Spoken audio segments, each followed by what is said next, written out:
Hey, what's up gamers? You're watching SuperJumpReviews. I'm Andrew, and today I've got for you my review on Machinarium for the PS Vita.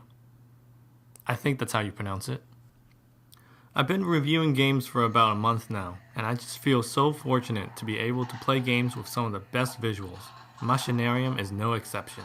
This game has some of the most artistic looking hand-drawn artwork I've ever seen in a video game.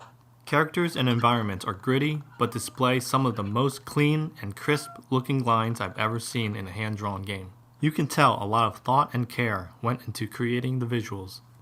Beautiful use of color and shading help give the 2D images a three-dimensional look and feel.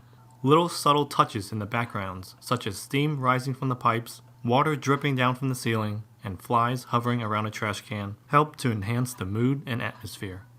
Although the game is comprised mostly of still images, the visual somehow manages to display a sense of life and movement. Everything that exists in this world has a weird Alice in Wonderland kind of vibe to them.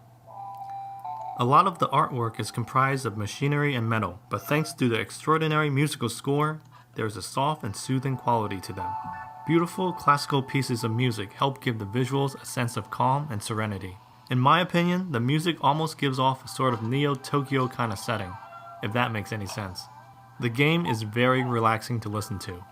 I found it most enjoyable while listening to it right before I went to bed. That's not because the music put me to sleep, it's just that it was so soothing to listen to. Trust me on this one, the music alone makes it worth buying this game. I might also mention that it sounds the best with headphones on. No dialogue is spoken throughout your adventure, so communication is done with clever uses of thought bubbles, which involve short little animations which are pretty cool to look at. The controls are pretty simple. You point and click in the direction you want to move or on the object you want to interact with. The touchscreen and the rear touch panel can be used as well, but I found the good old analog sticks work the best. My one and only complaint is that later in the game, the item detection can be a little picky. Sometimes you'll have all the items you need, but can't solve the puzzle simply because you're not standing close enough to the desired location you want to use them on. Not much is explained to you from the beginning as you start this classic point-and-click adventure. Although this game basically consists of a bunch of puzzles, they're all varied enough where you never get bored solving them. This is not a game where you rush through. You need to be calm and relaxed and just enjoy yourself.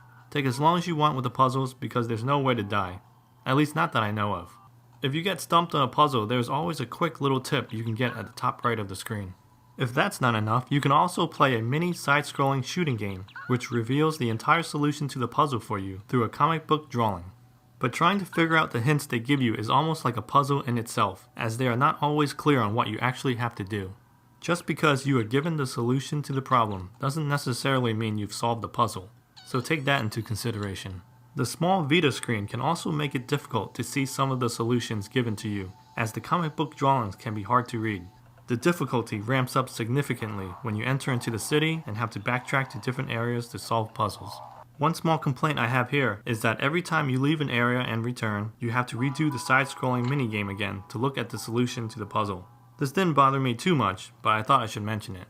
I did not know anything about Machinarium prior to playing the game, so I went in with no expectations, and I can gladly say that I was pleasantly surprised. I can't recommend this game to everyone though. Some might find the gameplay a little slow and boring. The game isn't very long either, and after completion, there really is little left to make you want to play again, unless you just want to listen to the soundtrack. But for those who appreciate great music, clever puzzles, and awesome artwork, should give it a try. Also, it's free on the PlayStation Plus store right now.